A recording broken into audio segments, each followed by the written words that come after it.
Olá, boa noite. Boa noite. Temer responde às 50 perguntas feitas pela Polícia Federal. O presidente nega propinas pelo decreto dos portos, que está sob suspeita. Julgamento do recurso de Lula será transmitido ao vivo pela internet. O ex-presidente tenta reverter a condenação no caso do triplex em Guarujá. Sérgio Moro transfere o ex-governador Sérgio Cabral para Curitiba. Condenado 4 vezes, ele é acusado de receber regalias em cadeia do Rio. Empresário que confessou corrupção para a Lava Jato é assassinado na Bahia. O depoimento dele levou à prisão de um ex-gerente da Transpetro ligada à Petrobras. Greve no metrô tumultua o transporte público e o trânsito de São Paulo. O protesto foi contra a privatização. Alckmin diz que não recua, mas a justiça suspende o leilão. A campanha emergencial de vacinação contra a febre amarela é antecipada para 25 de janeiro. Mas os paulistanos terão que esperar um dia por causa do feriado na semana que vem. O Jornal da Gazeta está no ar.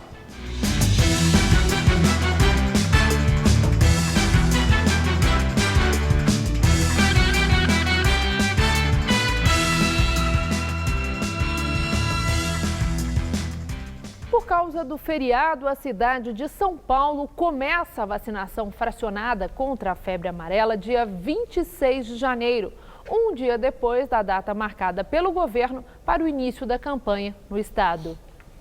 Ontem, o governo do estado anunciou pela segunda vez a antecipação da campanha de vacinação em 54 municípios, que começaria em 3 de fevereiro. A nova data foi marcada por causa da grande demanda por doses. Na capital, o feriado pelo aniversário da cidade empurrou a campanha para o dia 26. Também tinha a preocupação de que as seringas para aplicação das doses fracionadas não chegassem a tempo. A vacina tem a mesma eficiência da integral, mas imuniza por menos tempo, 8 anos.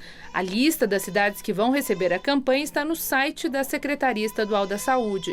Só neste mês, mais de 900 mil doses contra a febre amarela foram aplicadas na cidade de São Paulo, segundo o balanço divulgado hoje pela Secretaria Municipal da Saúde. Em Minas Gerais, o compositor Flávio Henrique, de 49 anos, morreu hoje por causa da doença. Ele estava internado desde a semana passada. Flávio Henrique era presidente da Rede Minas, empresa mineira de comunicação, órgão do governo.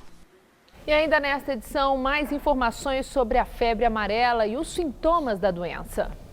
Foi divulgado hoje, antecipadamente, o resultado do Enem 2017. Os candidatos que fizeram a prova já podem consultar os resultados individuais na página do participante, informando o CPF e a senha cadastrada durante a inscrição.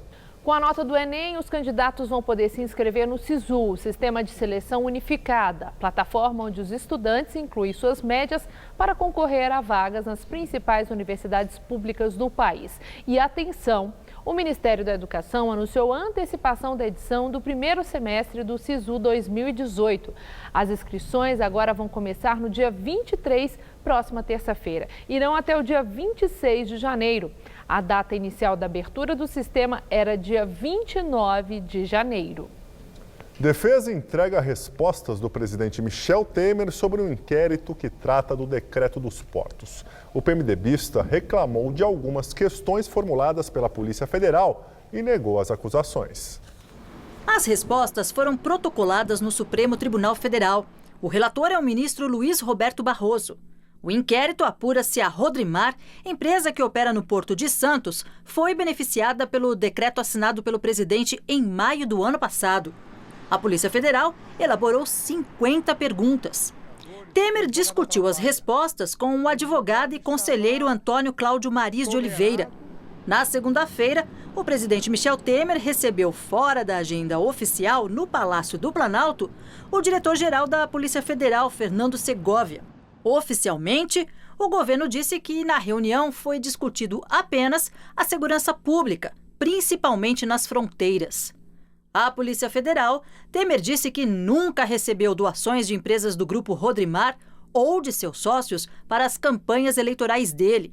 Também não utilizou recursos não contabilizados e que todos os valores recebidos foram declarados dentro da lei, à Receita Federal e à Justiça Eleitoral. Em uma das respostas, Temer admitiu que esteve com Antônio Celso Greco, presidente do Grupo Rodrimar, em 2 ou 3 oportunidades, mas que os encontros não trataram de concessões para o setor portuário. Michel Temer disse também que não recebeu nenhuma oferta de valor para inserir dispositivos mais benéficos no decreto dos portos, ainda que em forma de doação de campanha. E que se tivesse ocorrido tal hipótese, a reação seria de enérgica repulsa, seguida da adoção das medidas cabíveis. O presidente respondeu ainda à PF que só manteve relação estritamente institucional com o setor portuário. Temer também afirmou que nunca solicitou que o homem da mala da JBS Friboi, seu ex-assessor Rodrigo Rocha Loures, nem o coronel da PM João Batista Lima Filho, ou ainda José Yunes, também ex-assessor e amigo há mais de 50 anos, recebessem recursos em nome dele. Dinheiro que a PF suspeita ter sido uma retribuição pela edição de normas no decreto dos portos. Além de negar a hipótese, Temer também criticou a pergunta formulada pelo delegado Kleiber Malta Lopes. Na resposta, o presidente disse que reitera a agressividade, o desrespeito e a impertinência da pergunta. Agora, com a entrega das respostas, o inquérito deve ser concluído. O temor do Palácio do Planalto é que a Procuradora-Geral da República, Raquel Dodge, com base nesta investigação, apresente uma nova denúncia, a 3ª contra Temer. Outras 2 já foram arquivadas pela Câmara.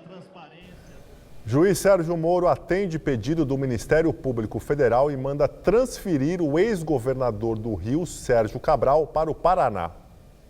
Os procuradores apontaram regalias ao PMDBista no sistema prisional do Rio. Segundo o MP, o ex-governador tinha rede de serviços e favores na cadeia. Entre as irregularidades apontadas estão a entrega de envelope com dinheiro e visitas em dia não permitidos.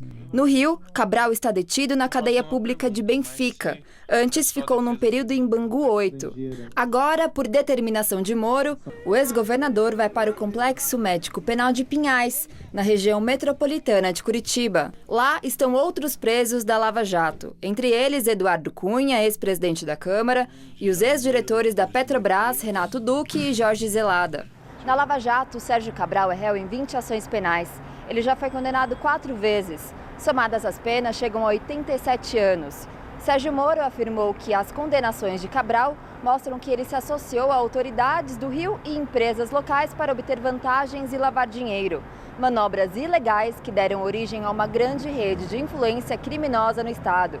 Por isso, o juiz considerou de interesse público afastá-lo de parceiros criminosos e colocar um fim a privilégios na prisão. A defesa do ex-governador vai tentar impedir a transferência para o Paraná.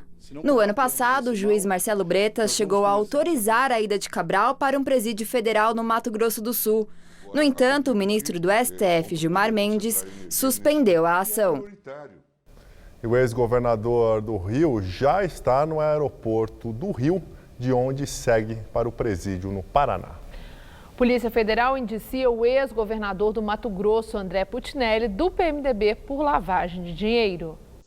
O ex-governador é acusado de ser o chefe de uma organização criminosa existente há mais de 10 anos no estado. O filho dele, André Putinelli Júnior, também foi indiciado. Eles chegaram a ser presos em novembro do ano passado, mas ficaram apenas um dia na cadeia e foram soltos por determinação judicial.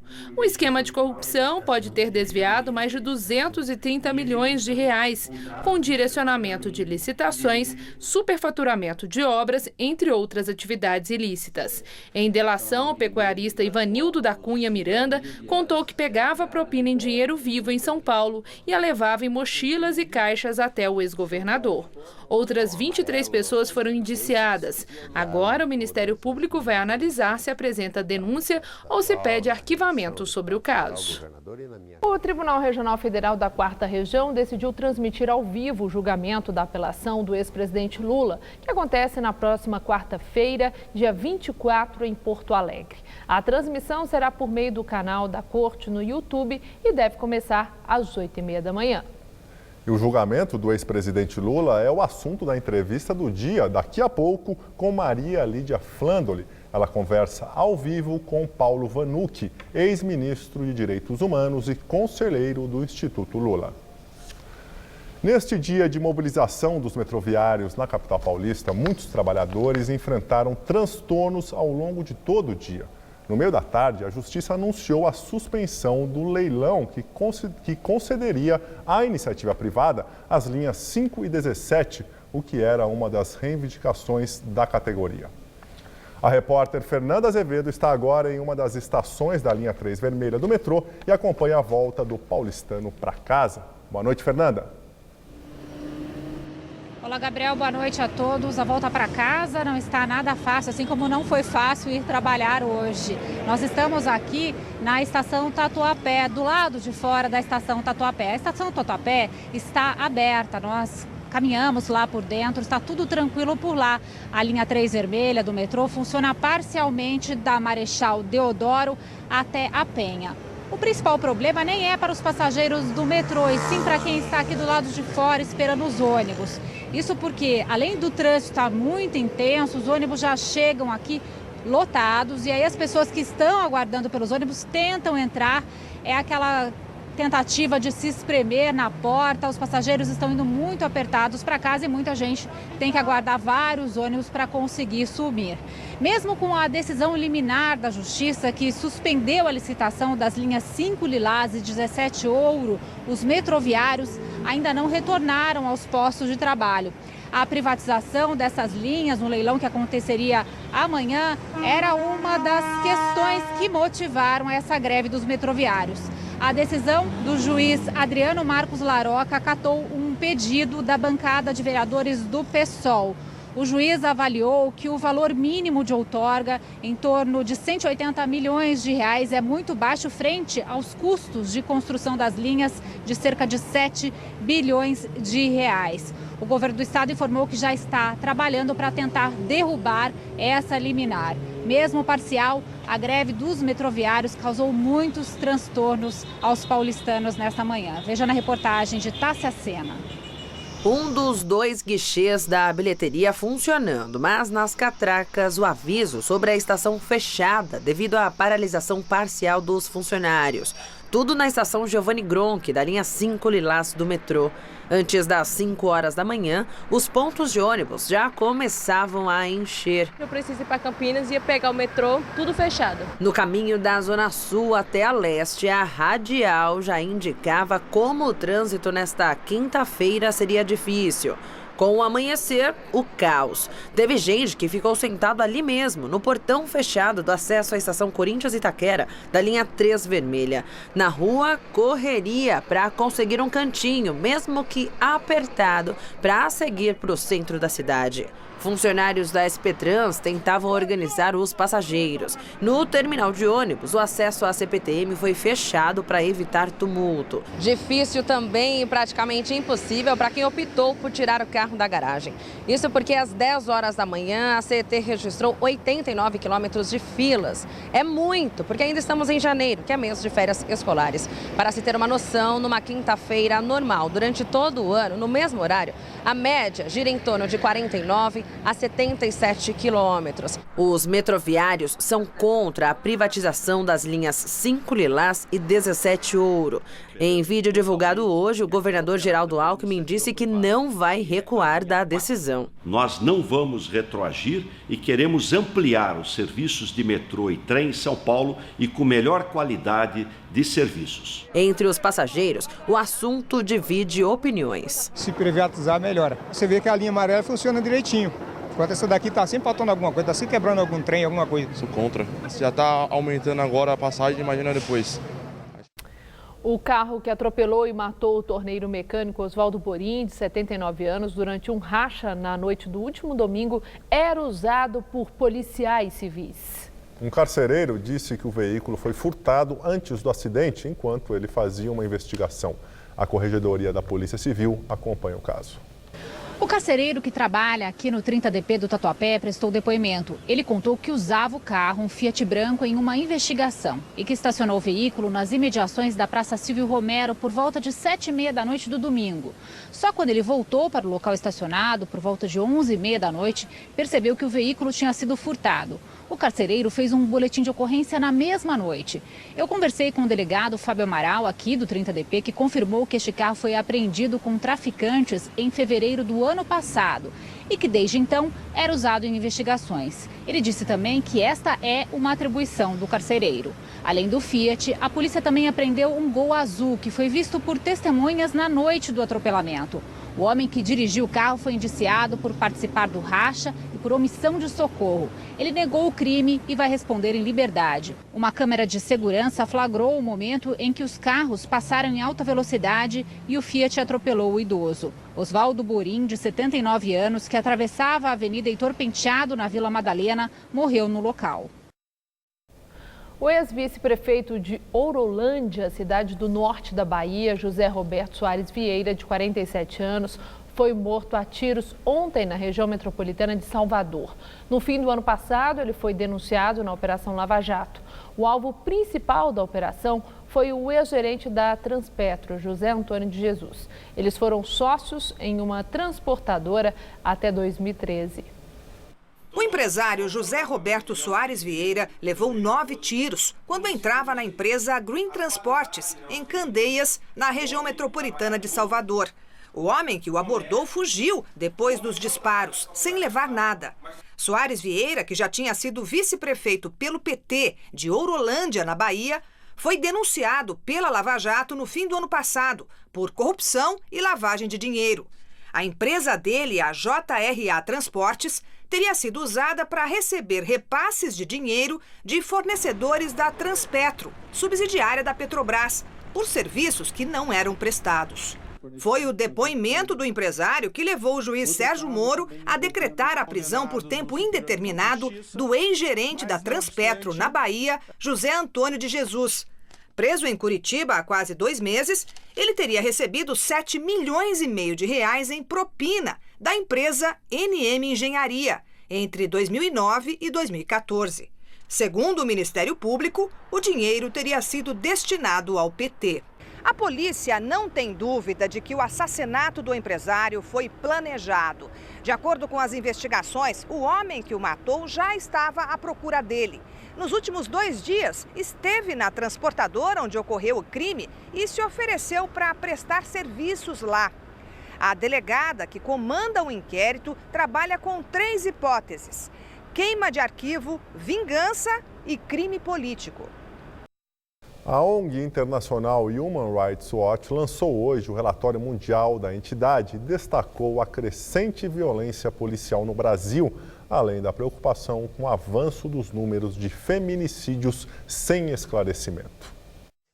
Pelo 2º ano consecutivo, a Human Rights Watch diz que a onda de violência policial no Brasil segue sem freios, prejudicando os próprios policiais que fazem o combate à criminalidade. Segundo o documento, em 2016, ao menos 437 policiais foram mortos no Brasil, a grande maioria fora do horário de serviço. No mesmo ano, 4.424 pessoas foram mortas por policiais durante confrontos, número que representa um aumento de 26% em relação ao período anterior.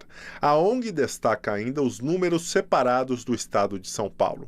494 pessoas foram mortas por policiais em serviço entre janeiro e setembro de 2017, número 19% superior ao registrado no mesmo período de 2016. De acordo com os porta-vozes da entidade, a queda dos índices no país depende da adoção urgente de protocolos internacionais de atuação policial em todos os estados. No que diz respeito à violência doméstica, o relatório da entidade aponta que 4.657 mulheres foram assassinadas no Brasil e que mais da metade dos feminicídios, o correspondente a 2.904 casos, foi arquivada sem a apuração ou punição dos agressores. O traficante Rogério 157 será transferido para a mesma prisão do seu rival, o NEM, em Porto Velho, Rondônia.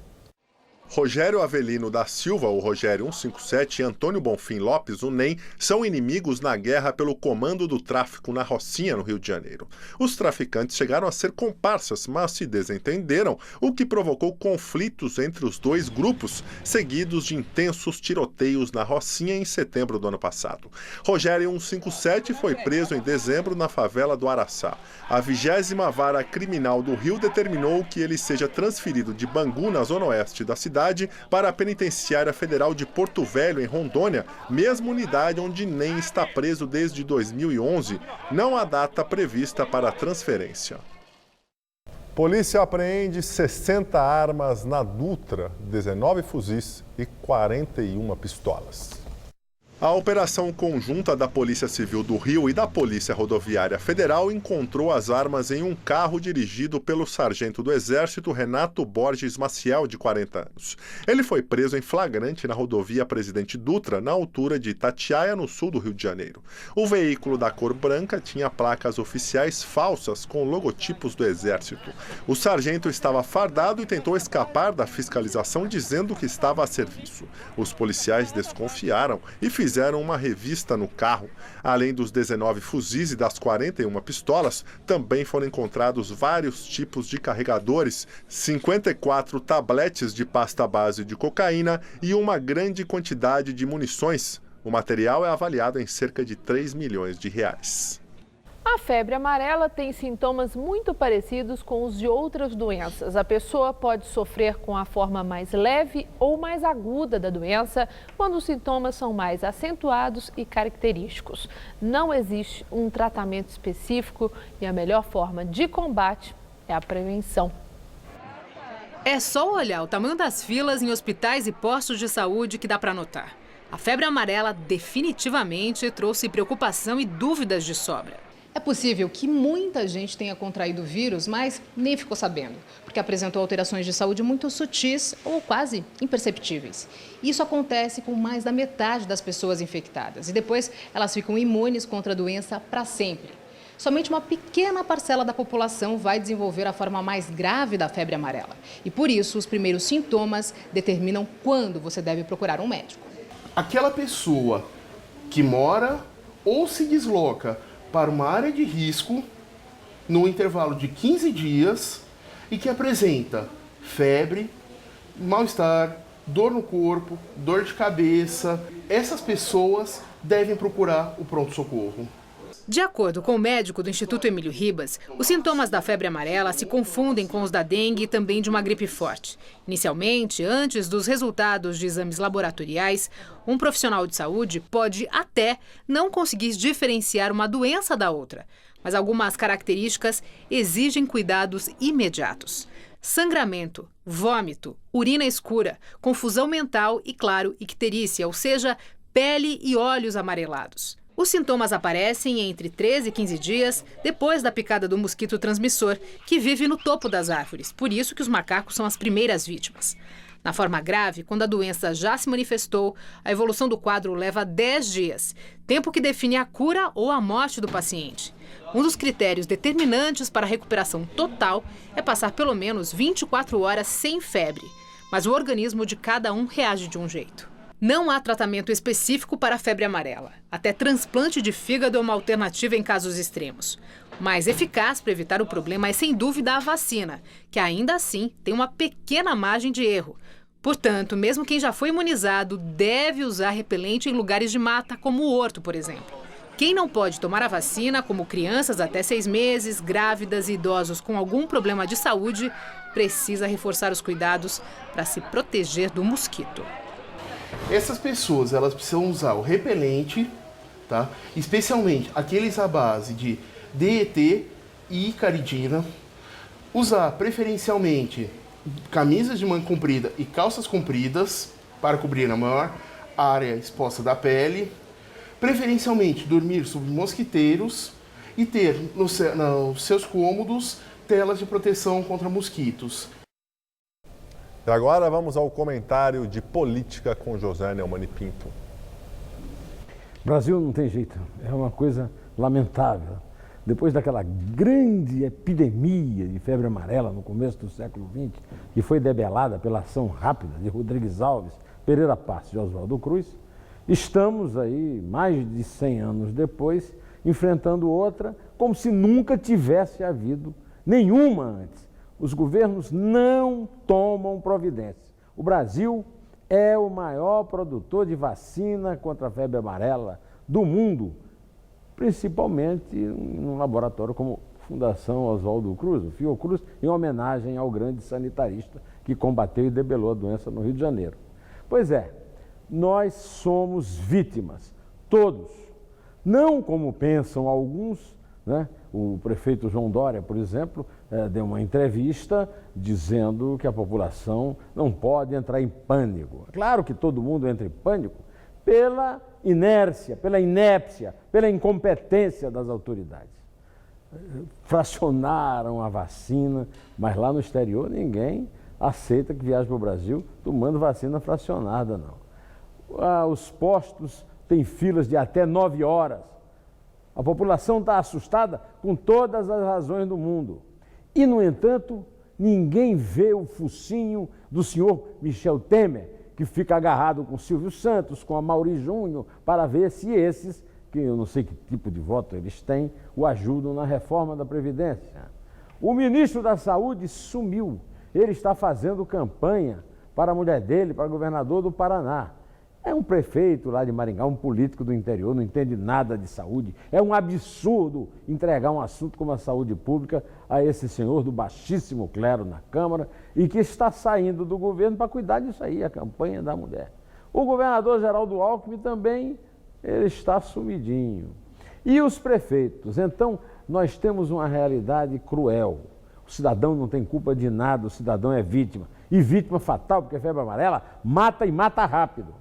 Nós somos vítimas de um Estado podre, entregue, absolutamente mordido pela mosca de CC da corrupção e na mão de incompetentes que só querem saber de encher os bolsos, encher os fundos dos partidos e não cuidam do que tem que cuidar, que é o bem público, é a saúde pública, principalmente dos mais pobres, que são os mais desvalidos. Deus nos acuda, porque se Deus não se apiedar de nós, não será nada bom.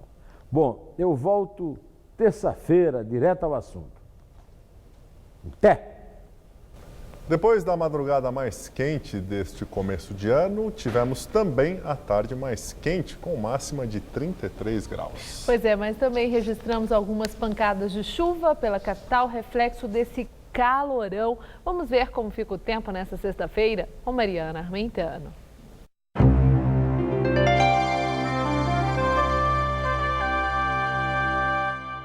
O calor continua intenso em todo o Brasil nesta sexta-feira.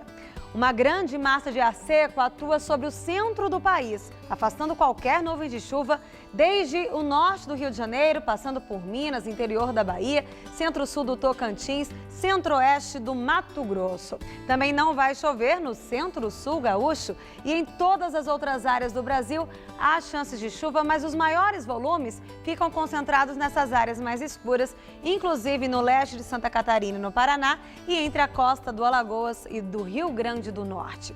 Vamos ver aqui como fica a nossa tabela de temperaturas? Olha só, em Floripa chove de manhã e à noite, as temperaturas ficam entre 23 e 29 graus. Em Vitória, o sol brilha forte, o tempo fica firme e faz até 35 graus por lá amanhã.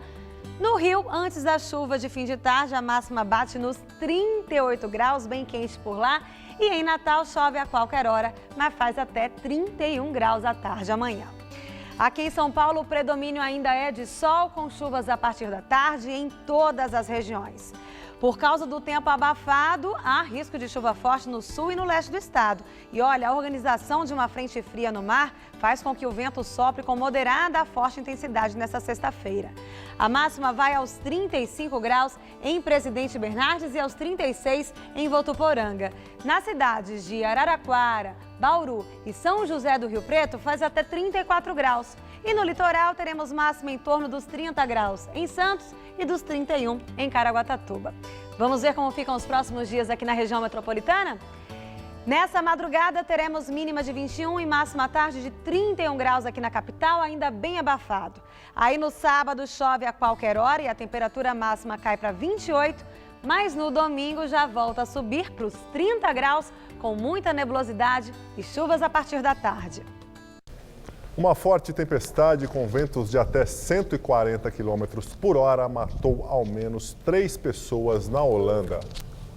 Vídeos postados por moradores e turistas em diversos pontos da Holanda mostram a força dos ventos. Telhados foram arrancados, placas e árvores ficaram pelo chão. Quem andava pelas ruas também foi pego pelo vendaval. Por causa do fenômeno natural, o aeroporto de Schiphol, em Amsterdã, um dos mais movimentados da Europa, foi fechado parcialmente. Ao todo, 320 voos foram cancelados pela manhã, mas no início da tarde as operações foram retomadas aos poucos. Conforme o temporal avança pela Europa, algumas cidades na Alemanha também começam a sofrer reflexos. Houve cancelamento de voos e os trens circularam com lentidão. E no último dia de sua viagem ao Chile, o Papa Francisco defendeu o bispo peruano acusado de acobertar casos de pedofilia na igreja do país. Na chegada do Papa a Iquique, no norte do Chile, ele realizou uma missa campal e defendeu os imigrantes do mundo. Afirmou que até agora nenhuma prova foi apresentada contra o bispo de Osorno, Juan Barros, e que o Vaticano vai se posicionar quando e se isso mudar. Essa foi a primeira declaração do Papa sobre os casos de pedofilia, suspeitos de serem praticados por integrantes da igreja no Chile. O Papa vinha sendo duramente criticado no país por não ter afastado o clérigo que teria feito vista grossa para os crimes sexuais denunciados. O Papa Francisco segue agora para o Peru, onde também deve enfrentar protestos contra a igreja no caso dos abusos sexuais cometidos por religiosos. Em meio às polêmicas da viagem, o Papa Francisco realizou o casamento de comissários de bordo durante um voo no Chile. Em conversa com o pontífice, Paula Ruiz e Carlos Eleorridia contaram que já tinham se casado no civil, mas o casamento no religioso foi adiado, porque a igreja que escolheram foi danificada no terremoto de 2010. Ao perguntarem se ele abençoaria a união, o Papa sugeriu casá-los ali mesmo. Apesar da surpresa da proposta, os noivos aceitaram e o Papa comandou uma breve cerimônia na parte dianteira do avião. O porta-voz do Vaticano, Greg Burke, confirmou que a celebração, apesar de inédita, é válida. O advogado do presidente americano Donald Trump afirmou que ele está ansioso para ser interrogado sobre a interferência russa nas eleições americanas. O jornal The Washington Post publicou que o procurador especial Robert Mueller, encarregado da investigação, negocia com os advogados de Trump um depoimento sobre o caso nas próximas semanas. As questões devem ser negociadas com antecedência e existe a possibilidade de Trump responder por escrito. Os advogados também querem que Mueller seja proibido de obter qualquer informação sobre Trump sem ouvi-lo. O presidente americano demitiu em maio o ex-diretor do FBI, James Comey, em meio a um inquérito sobre a possível influência russa na eleição, afirmando incompetência dele, o que chamou de notícias inventadas pela mídia. Sobre as chamadas fake news, Trump divulgou hoje o resultado da pesquisa em seu Twitter, em que elegeu o maior veículo de notícias falsas na imprensa americana. O economista e vencedor do Prêmio Nobel, Paul Krugman, ficou no topo da lista, que inclui também os principais jornais e redes de notícias, como The New York Times, The Washington Post e CNN, todos conhecidos alvos do presidente. A Petrobras anunciou hoje a revisão da política de preços do gás. Agora, os reajustes serão trimestrais e não mais mensais. A estatal também divulgou que o botijão de gás de cozinha ficará 5% mais barato nas refinarias a partir de amanhã. O preço médio, sem tributos, nas refinarias da Petrobras será de R$ 23,16 por botijão de 13 quilos. Porém, a Petrobras afirmou que, como os preços no mercado de combustíveis e derivados são livres, os reflexos no preço final vão depender de repasses feitos especialmente por distribuidoras e revendedores. E agora vamos ao comentário de economia com Denise Campos de Toledo. A Petrobras tem critérios técnicos para justificar essa nova mudança na política de preços do gás. O repasse frequente dos custos poderia transferir para os preços pressões pontuais muito fortes vindas do exterior, como as decorrentes do inverno mais vigoroso no hemisfério norte. Dando agora um prazo maior, de 3 meses, pode haver condições até para um corte dos preços, mesmo que durante esse período tenha havido aumento momentâneo de custos. É por isso que também foi anunciada essa redução de 5% no valor do gás para as refinarias.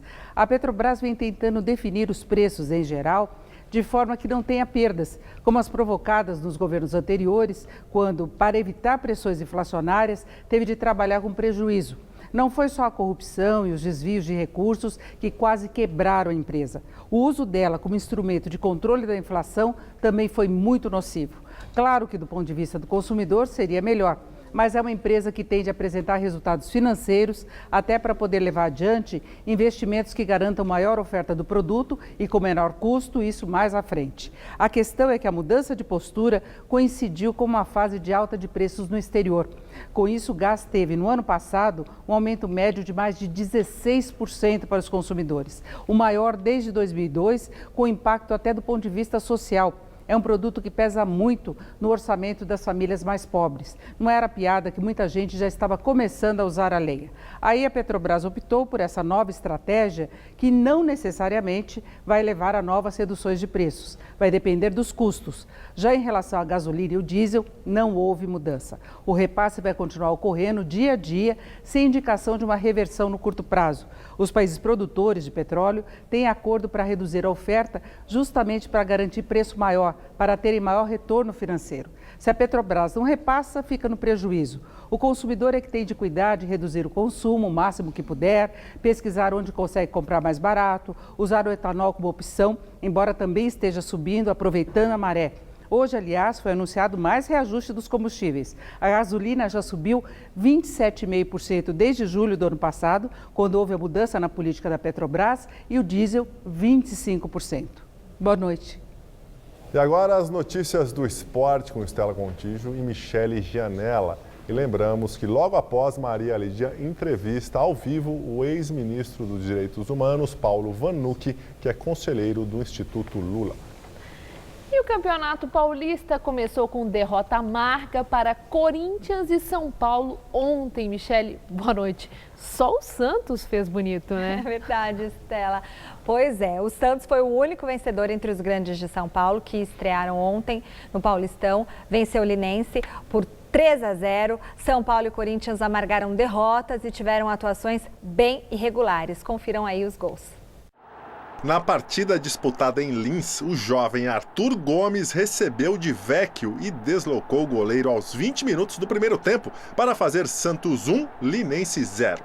Ainda na primeira etapa, o Peixe ampliou com esse golaço. Rodrigão chutou de muito longe e encobriu o goleiro, 2-0. Na etapa final, Copete cruzou para Arthur Gomes marcar mais um e dar números finais ao jogo. 3-0 Santos na estreia tranquila do técnico Jair Ventura. Em Sorocaba, o São Bento abriu o placar contra o São Paulo com esse levantamento de Regis na área que terminou com a finalização de Anderson Cavalo, 1-0. O time de Sorocaba ampliou nesta cobrança de falta ensaiada, onde Maicon Souza mandou a bola para o fundo do gol da equipe paulistana. Final, São Bento 2, São Paulo 0. A Ponte Preta surpreendeu o atual campeão brasileiro em pleno Pacaembu, fazendo 1-0 neste belo lance de Felipe Saraiva. Final, Corinthians 0, Ponte Preta 1. O Corinthians começou perdendo da Ponte Preta. Foi uma decepção no caso do Corinthians ou do São Paulo? Eu acho que... Bom, o São Paulo jogou com o time reserva, Estela, então, né, o time principal não estava realmente preparado. Mas o Corinthians foi com o time campeão do ano passado, né? Jogou com um a mais do que a Ponte Preta quase o jogo todo e perdeu. Então foi bem chato isso. Mas é o primeiro jogo, o time só treinou 2 semanas, o adversário já estava treinando há mais tempo. E vale dizer o seguinte, sobre o Santos, o Bruno Henrique, aos 10 minutos, tomou uma bolada no olho direito. Ele teve um problema na retina, vai ficar afastado por 15 dias, vai ter que fazer um tratamento, vai ter que se recuperar. Então, e o Gabigol chegou da Santos. Inter de Milão para o Santos, reforço do Santos, notícia exclusiva do site gazetesportiva.com, Gabigol chegou ao Santos. E hoje tem estreia do Palmeiras no Allianz Parque, com Roger Machado pela primeira vez no comando da equipe. Exato, o Palmeiras entrou em campo agora, às 7h30 da noite, para enfrentar o Santo André. O time é um dos mais badalados e mais caros dessa temporada, o Verdão, né? E o novo técnico da equipe se diz confiante nesse início de trabalho. Em primeiro lugar, assim, não se ganha o campeonato antes dele iniciar, né? E qualquer campeonato parte todo mundo nas mesmas condições. O que eu posso dizer é que nós fizemos uma equipe forte, sim. A gente não pode fugir, né, do que a realidade mostra. Nós temos um grupo forte, uma equipe forte que foi montada, né, para, durante o ano, né, entrar forte nas competições que nós vamos disputar. Agora, não dá para traçar favoritismo antes de começar. Eu acho que é importante a gente saber disso, né, se municiar disso, né, fazer uma competição forte, mas justificar durante ela, né, o que nós estamos montando, né, e o que nós estamos construindo desde o primeiro dia. E olha, do Palmeiras lá para a Europa, né, que não se fala em outra coisa a não ser o show do Neymar na partida de ontem pelo Campeonato Francês, que apesar de ter marcado 4 gols, foi vaiado pela torcida? Pois é, Estela. O PSG fez 8-0 ontem contra o Dijon pelo Campeonato Francês, numa das melhores atuações do atacante Neymar com a camisa do PSG. Apesar do brasileiro ter feito tudo e quase chover em campo, ele marcou 4 gols, deu 2 assistências para os outros 2 gols. Na hora da cobrança do pênalti, que originou aí o 4º gol, o Neymar foi vaiado pelos torcedores franceses. Eles queriam que o uruguaio Cavani cobrasse esse pênalti. Por quê? Porque ele bateria um recorde na carreira dele como o maior artilheiro da história do PSG. E aí a torcida vaiou o Neymar saiu de campo sem cumprimentar a torcida, isso gerou uma série de burburinhos, o treinador teve que ir a público para se explicar. Então o Neymar realmente fez quase chover, teve uma atuação, a melhor atuação dele com a camisa do PSG e infelizmente foi vaiado pela torcida que queria que o uruguaio Cavani batesse o pênalti para fazer o gol. Porque seria um recorde na carreira do Cavani, entendeu?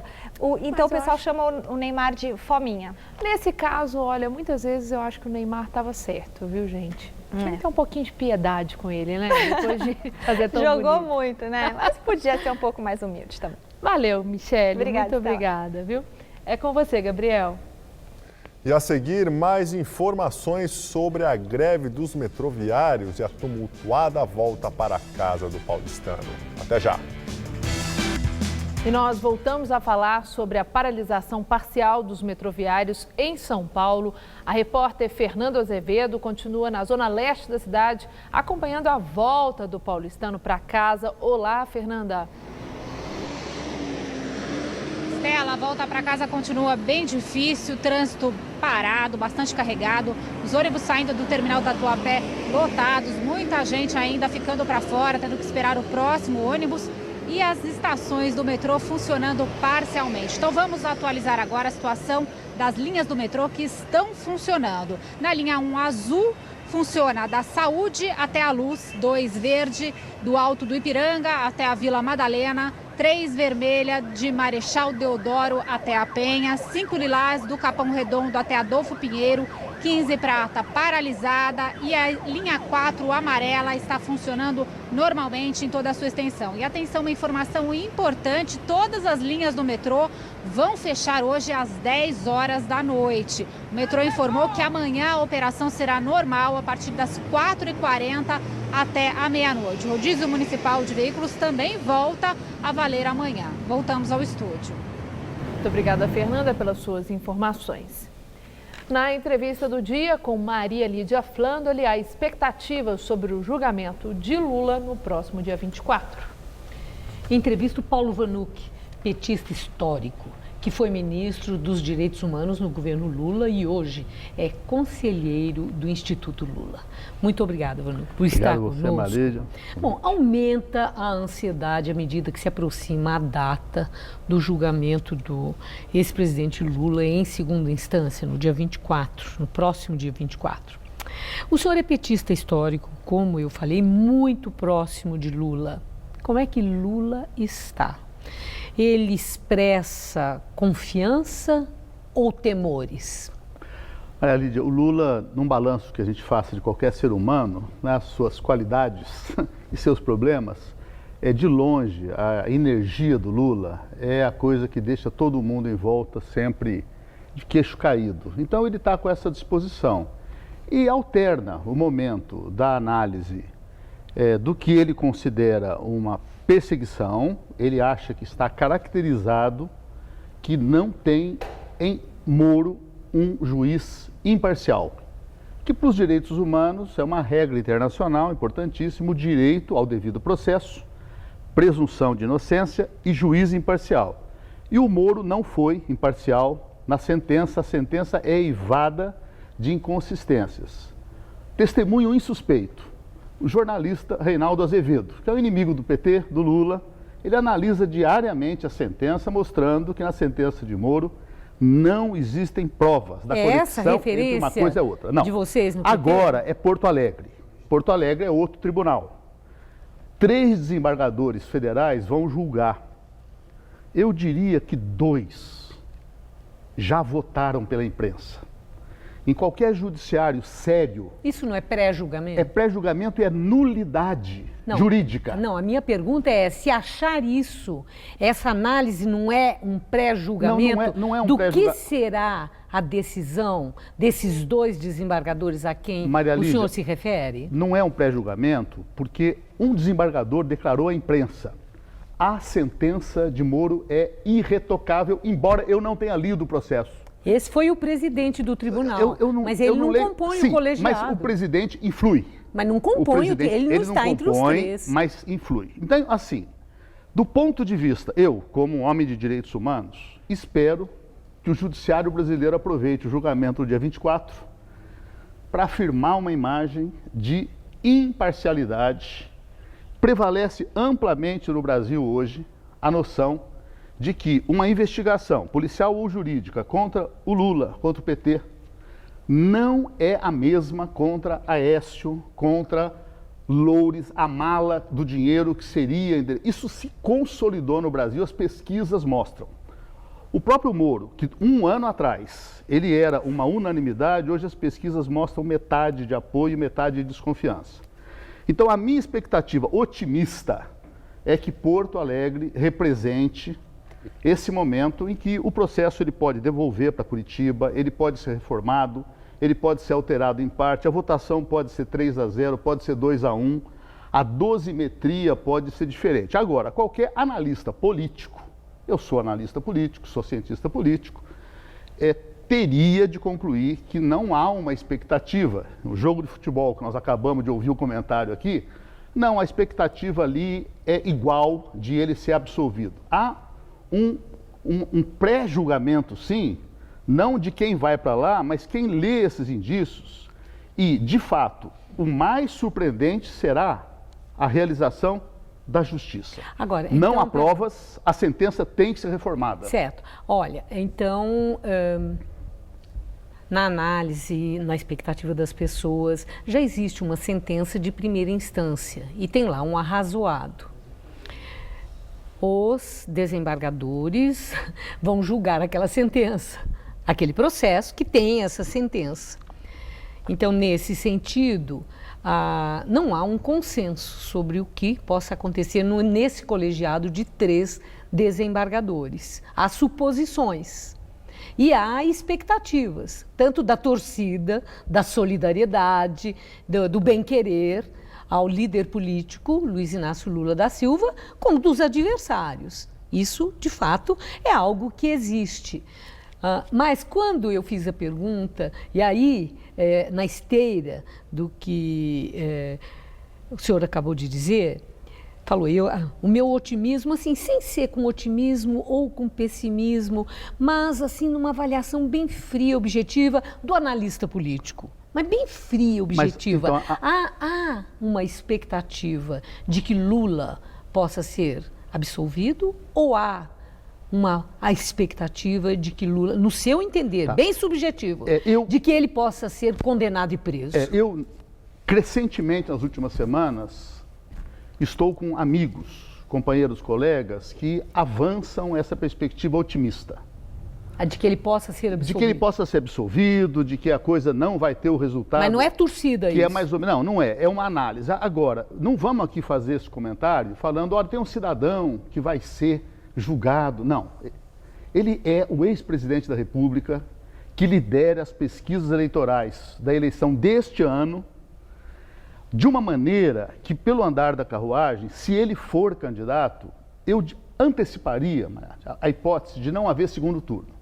Não tem Geraldo Alckmin, não tem Luciano Huck, não tem Bolsonaro, vira um fenômeno. Então, o julgamento, infelizmente, ele está marcado a tal ponto por essa perspectiva que você não vai se lembrar de julgamento na história do Brasil em 24 de janeiro. Por quê? Há um recesso judiciário que é de janeiro, mas ele se estende a fevereiro, às vezes a março, e começa em meados de dezembro. Eu esperava que o julgamento em março já seria uma antecipação.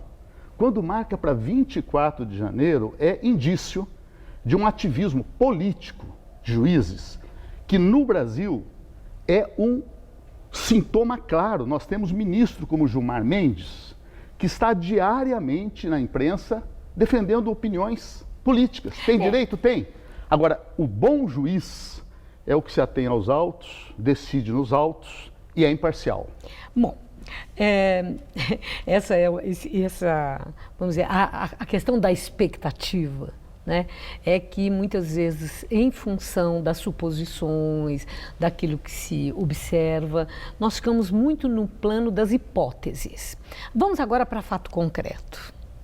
Fato concreto existe toda uma mobilização organizada pelo PT, pelo partido do ex-presidente Lula, o que é perfeitamente legal e legítimo. Não só pelo PT. Não só. Não, e também por aliados, por pessoas solidárias. Tem um espectro aí que não é uma unanimidade, mas existe uma mobilização organizada, liderada pelo partido do ex-presidente Lula, certo? Liderada. E muita gente vai para Porto Alegre e outras manifestações acontecerão nas grandes cidades. Agora, causou perplexidade aquela declaração da presidente do PT, Gleisi Hoffmann. Eu não posso deixar de falar nisso. Não tinha dúvida que seria um tema. Porque, tem que perguntar. Claro. Né? Aspas, como ela disse, para prender o Lula vai ter que prender muita gente, mas, mais do que isso, vai ter que matar gente. Aí vai ter que matar. Ela disse depois, e é verdade, tenho que destacar isso, que aquilo foi força de expressão. Bom, aquilo foi uma ameaça de Gleisi Hoffmann? O que é que explica uma incontinência verbal desse porte da presidente do PT, uma senadora da República, uma pessoa experiente, ex-ministra de Estado?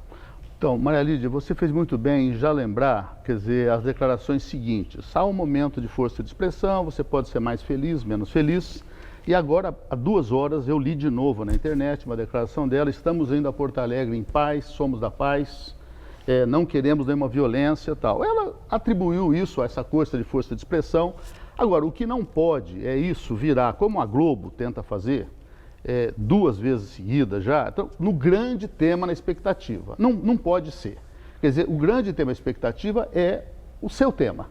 Existe um pré-julgamento ou não, qual vai ser? E eu acho importante relacionar com a candidatura Lula, que me parece candidato imbatível. Hélio Gaspari escreveu 2 vezes isso.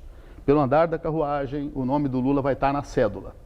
E se ele for, anteontem, o Merval, na Globo, gaguejava, dizendo assim o Lula sobe a rampa e vai ser presidente de novo. Então, o ato mais importante que o PT está organizando, porque Porto Alegre, quem organiza principalmente, é a Frente Brasil Popular, também a Frente Povo Sem Medo, é muito MST, PCdoB. Terminando, o PT marcou, sim, um ato importantíssimo, para o dia 25.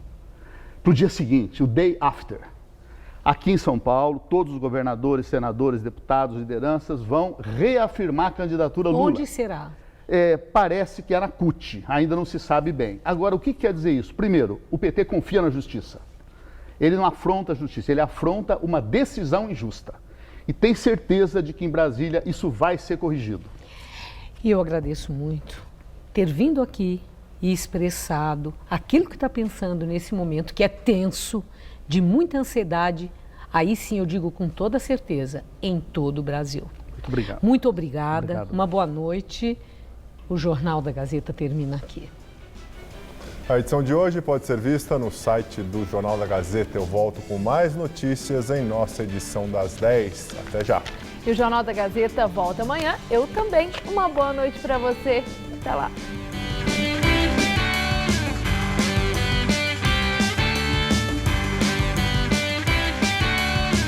Rony Fon entrevista o surfista Pedro Scooby, hoje, 10h30 da noite no Todo Seu.